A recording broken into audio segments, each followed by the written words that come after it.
Dark Legion. Let's get into it. Okay, let's talk about it. This one came out, I think 2 weeks ago.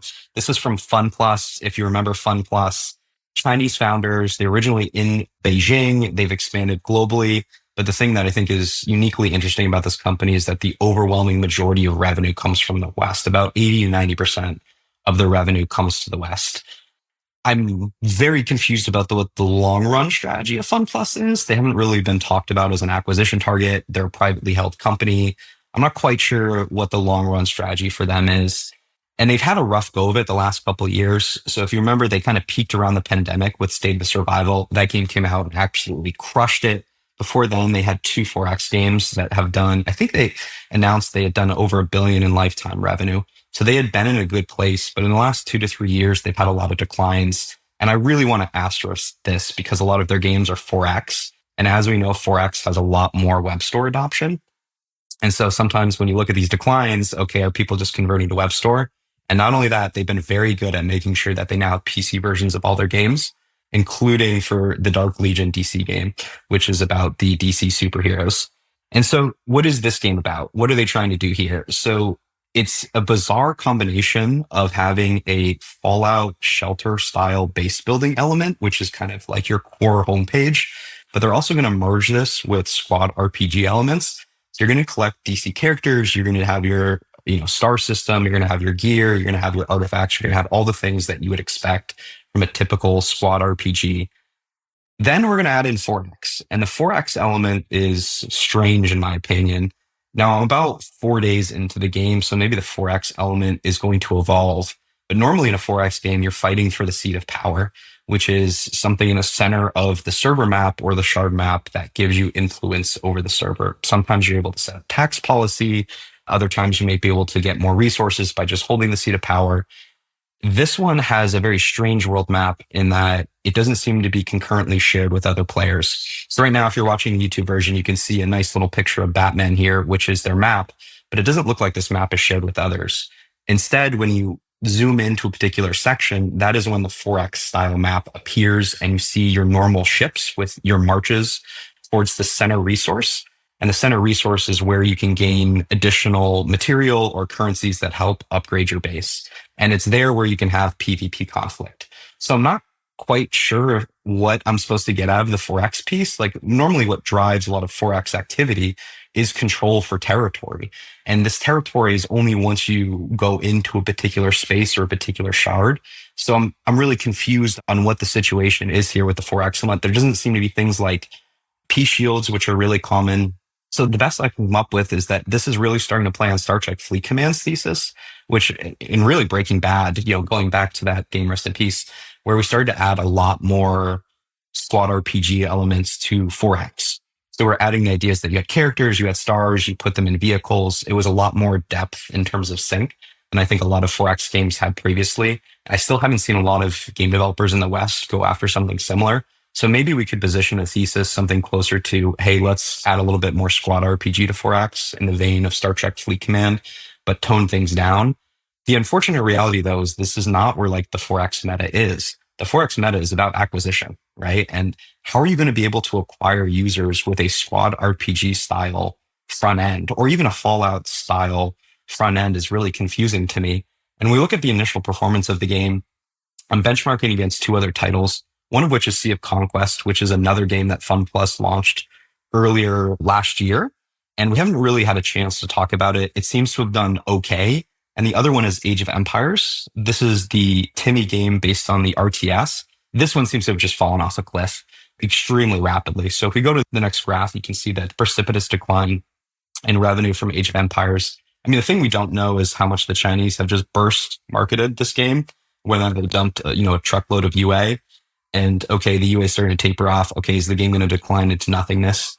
Whereas with Dark Legion, it looks like they pumped UA into this to begin with. As we know, it's starting to decline pretty rapidly. And without a sustained UA strategy or without a clear thesis, I really struggle to see how this one's going to win in the long run. Their creative is really emphasizing the Fallout Shelter style elements.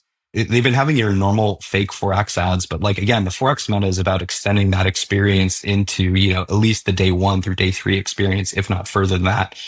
I'm a little confused on what the thesis of this game is or how this thesis fits into like the current Forex meta paradigm. I, you know what I'm shocked about? Like they're like down like 50% from 21, right? Like revenue run rate. And yes, maybe some of that will be offset by web stores and stuff, but it looks like the Chinese are eating their own, right? I mean, like all the other companies like Lilith and all these other games coming up the pipe have just completely just annihilated them. Yeah. A little scary. And they haven't come out with any new releases. And I think that's kind of the big thing that like, I think they've had a couple failed new releases, but this is like the first like big swing. So, we'll see if they can actually pull it up. But this game doesn't look like it's something that's going to be able to be material relative to something like State of Survival. Yeah. My super early impression, Phil, I played probably 10 minutes of it. We spent a lot of time with some Warner Brothers folks at GDC, which was really fun. And I think you guys know, I'll mention it. I made a lot of DC and Batman toys in my career.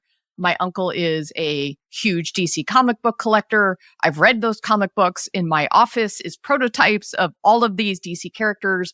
I love it. I actually don't know shit about Marvel.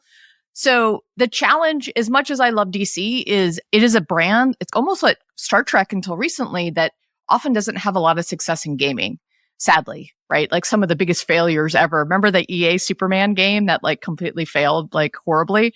It's even more direct here, Jen. There already was a failed squad RPG about DC characters that we talked about a while ago. There's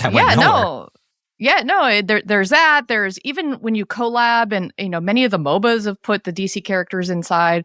Although I think in Fortnite, there's nothing better than seeing Batman and Captain America running around inside of Fortnite, which is the coolest thing. So in any event, from the gameplay standpoint, I felt like I was in a time machine to like 8 years ago where the gameplay just felt so incredibly dated to me. Like you were saying with the shelter thing and all of the dialogue, like they have not taken any of the notes from what is making Forex incredibly successful today, which is that super easy onboarding directly into the play, having that kind of easy experience that you want to, come in at, almost like that hyper casual gameplay onboarding. So for me, I just felt like I was like, ruh-roh, like this feels like it's not going to work in what I've seen be successful in today's Forex kind of strategy market with what players are expecting with an IP and a brand that has no reason for being right now. The new Superman title is coming this summer, but like it's not lined up with anything about the IP. So I'm worried for them would be my assessment. Did you tell that to WB when you were in the meeting? I did. Actually. Make Batman relevant again? I'm not sure if you know this, but I often hold back on all of my opinions when talking to people because no, but I've never heard that. Yeah. No, I would have appreciated being in that meeting. One way to wrap it up is it's kind of a shit sandwich in the sense that like the beginning isn't so great and the end isn't so great either. Like if we go back to like Ethan's Tower of Want, it's very clear in 4X what's at the top of the Tower of Want, which is the seat of power or territory control. And I didn't see that here. And they don't have that on the squad RPG side either, right? There's only one version of Batman, right? And I'm sure they're going to come out with more versions, but like we solved this in Breaking Bad. One of the PMs, Chris McCabe, shout out, came up with moments in time. So rather than having just like one Walter, we can have 18 different Walters. Okay, we have Heisenberg, we have him in season 1, we have him in season 2. I was just surprised they didn't launch with like 5 versions of Batman. Like, give me Batman from Superman versus Batman. Give me that version when he has the armor on. Give me all these iconic moments from DC. This is where I connect with this franchise, is give me the moments in time from the squad RPG element. So they don't have a high Tower of Want, and the beginning doesn't sound good either. It just kind of seems like a shit sandwich here. I actually don't think the middle's that bad, but you got to get me in and you got to give me something to strive towards in the long run. This is a whole other podcast, but the only 2 characters people care about in DC is Batman and Superman. And Batman is the best character in the entire history of action figures because he can be anything. And the answer is Spider-Man, but that's okay. I'll let you continue with your wrongness on this one. I may argue with you on that one. I'll go back and pull some toy industry data, but Spider-Man will destroy you. Spider-Man is the most popular comic book character of all time and the best one. But sorry, continue. You're wrong, but that's fine. That's for next week's podcast. I'll come and give you all the data. Defend the bourgeoisie. I'll defend the proletariat. Peter Parker's a working class man. Bruce Wayne is a billionaire. Narcissist. Billionaires for the win. One last point. I just want to put numbers behind it because I'm looking at this real time. Is that Fun Plus was like 15% of the strategy market in their heyday, right? In 2020, 2021, right? They are now like close to 7% last year and 5% this year. And who's eating their lunch? Century Games. Century Games, First Fun, or basically that's it. Like it's like the two other Chinese companies. Yeah. As Jen said, the model has shifted in Forex, right? Yeah, we all said that Forex would not survive post the IDFA, and it's thriving, and it's mainly because of the Century Games model. Well, it's the casual gameplay, deep monetization design notion. Hyper casual fun. But anybody that doesn't know this business, like this has happened like 3 times now, 4 times maybe, right? Like because initially it was all Kabam, and then Kabam got destroyed by Machine Zone. Then Machine Zone got destroyed by everybody because they just like burnt the ships, right? But that's when Fun Plus started doing their thing in Lilith, right? And now Fun Plus and Lilith are getting destroyed by the other Chinese companies. So it's like this complete transition. And ironically, it's exactly the same fucking game. You know, it's exactly the goddamn same game under the hood with a different wrapper, right? Yep. And so, to be honest, I like this though. Right? Like these cycles of innovation create opportunity for new developers to go after, so now it becomes not let's go after copying Century Games. It's what's the next model in Forex, because obviously innovation matters here. So let's go after it. A thought about it from an acquisition standpoint, to Phil's point, is you've got the core game that people want, you know, the seat of power. You keep changing the wrapper to make it accessible or interesting. You can add an IP, whatever that is, but it is an interesting play pattern. You have UA that can bring you in with that interesting play pattern. And then the other thing that we're seeing too, and I think we talked about this before, Gamerfinery did a study that for these fake ads, 50% of those fake ads are becoming inside of the games in the top 200 games and the top 200 revenue games. This is from maybe, 6 months ago. But so the idea is to make sure that the fake ads aren't completely fake, that you're actually putting them inside the game. It's a mini game, it's an event, or it's something so that it all ties together.